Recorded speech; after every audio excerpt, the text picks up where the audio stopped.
सब पक्षी दूसरे जंगल जाने की तैयारी में लगे हुए थे, क्योंकि आज दूसरे जंगल में बुलबुल के बेटे का जन्मदिन था और बुलबुल ने सभी पक्षियों को बुलाया था। गौरी, तुम बुलबुल के बेटे के जन्मदिन पर क्या गिफ्ट लेकर जा रही हो? मैं तो नहीं, अभी नहीं बताऊंगी। मैं सरप्राइज ही दूंगी। मेरे कालू जी शहर गए हुए हैं कोई बढ़िया सा गिफ्ट लेने के लिए। मैंने तो बुलबुल के बेटे के लिए एक अच्छी किताब ली है। किताब? ये भी कोई गिफ्ट है? कोई ऐसा गिफ्ट लो जो उस बच्चे के काम भी आ सके। ऐसे खुशी के मौके पर वो बैठकर क्या किताब पढ़ेगा? मेरे ख्याल में किताब से अच्छा गिफ्ट और कोई हो ही नहीं सकता।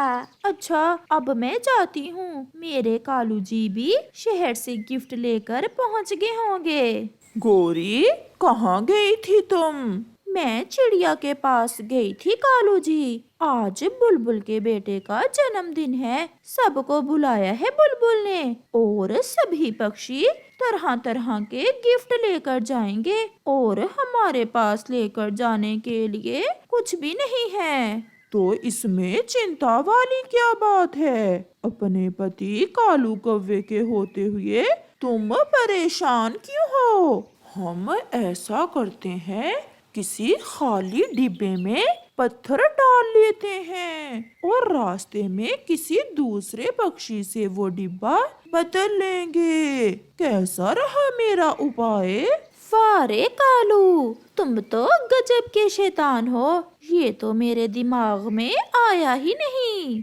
फिर कालू कौवा एक बड़े डिब्बे में कुछ पत्थर डाल लेता है। दोपहर के बाद सभी पक्षी एक पेड़ पर इकट्ठे हो जाते हैं। जाने का समय हो गया है और अभी तक वो कौवा और कौवी नहीं आए। वो आने ही वाले होंगे। गौरी ने तो बुलबुल के बेटे को देने के लिए कोई महंगा गिफ्ट खरीद रखा है। चिड़िया, क्या सच में गौरी भी बुलबुल के बेटे को गिफ्ट देगी? हाँ, क्या देगी ये नहीं जानती मैंने पूछा तो था मगर बताया नहीं उसने। फिर गौरी और कालू भी वहाँ आ जाते हैं। सॉरी दोस्तों, हम थोड़ा लेट हो गए। वो ऐसा है ना, मैं गिफ्ट को पैक करवाने चला गया था। कौवे, तुम्हारा गिफ्ट भी मेरे गिफ्ट की तरह का ही है। लगता है तुमने भी हवाई जहाज लिया है बुलबुल के बेटे के लिए।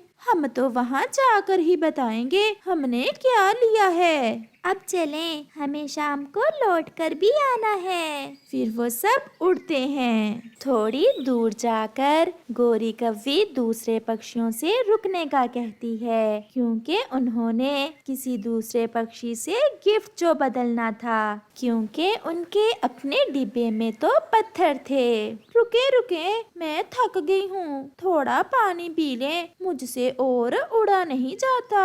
अब ज्यादा देर ना लगाना, हमें जल्दी जाना होगा। गौरी, मैं इनको बातों में लगाता हूँ और तुम तोते के डिब्बे के साथ अपना डिब्बा बदल दो। फिर कालू दूसरे पक्षियों को बातों में लगाता है।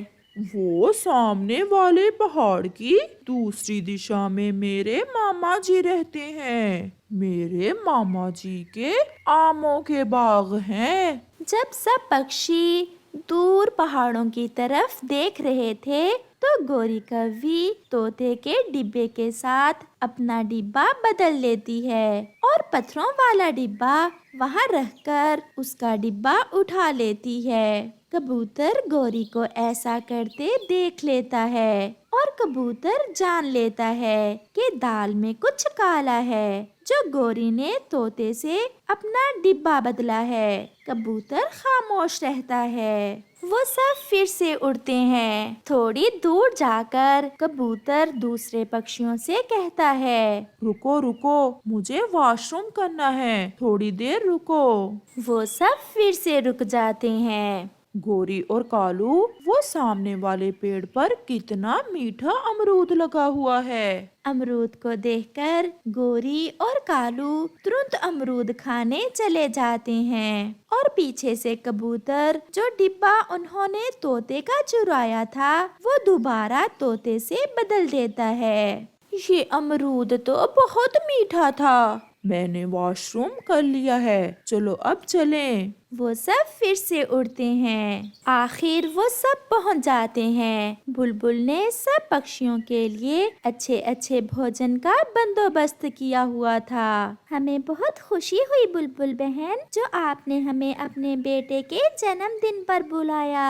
अब जल्दी जल्दी से अपने अपने गिफ्ट दे दो और देखते हैं सबसे सुंदर गिफ्ट किसका है। गोरी ऐसा कहती है। फिर सब पक्षी बुलबुल के बेटे को अपने अपने गिफ्ट देते हैं। चिड़िया के डिब्बे से किताब निकलती है। कबूतर तो चॉकलेट लाया था। अब मेरी बारी है। जब गोरी अपना डिब्बा खोलती है तो उसमें से पत्थर निकलते हैं, जिन्हें देखकर गोरी हैरान हो जाती है। गोरी, ये क्या? क्या तुमने डिब्बा बदला नहीं था? बदला था। गोरी ने तोते से अपना डिब्बा तो जरूर बदला था, मगर जब मुझे वॉशरूम आया था तो मैंने वो डिब्बा दोबारा तुम्हारे वाले डिब्बे से बदल दिया था। अच्छा, तो मुझे उल्लू बनाने के चक्कर में थे। अब हुई ना बेइज्जती सबके सामने, लाए भी तो पत्थर। फिर गोरी और कालू अपना सर शर्म से झुका लेते हैं और उन्हें सबके सामने शर्मिंदा होना पड़ता है। गोरी कव्वी पहाड़ों वाले जंगल में रहती थी। वो हर समय कोई न कोई शरारत करती रहती। सभी पक्षी उसकी शरारतों से तंग थे। चिड़िया अपना पानी का मटका लिए जा रही थी कि गोरी कव्वी पीछे से पत्थर मारती है और चिड़िया का पानी का मटका तोड़ देती है। बुरी गोरी कव्वी, ये तुमने क्या किया? तुमने मेरा पानी का मटका क्यों तोड़ दिया? मैंने सोचा कि तुम थक गई होगी, इसलिए मैंने तो तुम्हारा बोझ कम किया है। मेरे पास ये एक ही मटका था जिसमें मैं पानी लेकर जाती थी। अपने पति से कहना नया ला देगा। ऐसे कहते हुए गोरी कव्वी वहाँ से चली जाती है। रानो, आप तो पानी लेने गई थी नदी पर और खाली पंखी वापस लौट आई हो। क्या बताऊं, उस गोरी की बच्ची ने पत्थर मारकर मेरा मटका ही तोड़ दिया। गोरी तो ऐसे शरारतें करती है जैसे छोटी सी बच्ची हो। मैं कालू को बताऊंगा, वही समझाएगा उसे। ना, आप रहने देना, आपस में लड़ाई हो जाएगी उनकी। कुछ दिनों के बाद गोरी कव्वी उड़ते हुए जा रही थी कि उसकी नजर कबूतर और उसकी पत्नी लूसी कबूतरी पर जाती है, जो बैठे भोजन खा रहे थे।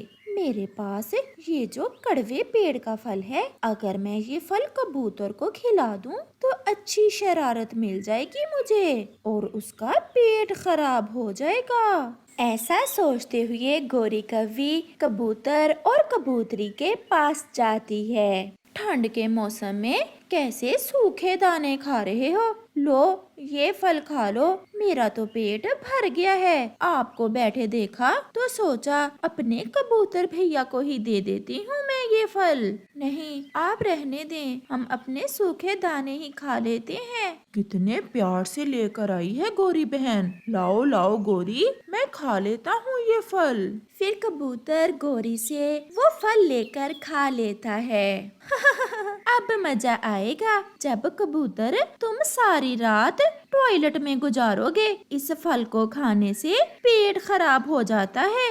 ये कड़वे पेड़ का फल है। क्या? तो फिर क्या तुमने मुझसे शरारत की है? तो और क्या, मुझे तुम्हारी चिंता हो रही थी। तो फिर क्या था, कबूतर अपनी पत्नी के साथ बहुत मुश्किल से उड़कर अपने घर तक पहुंचता है और घर आते ही उसका पेट खराब हो जाता है।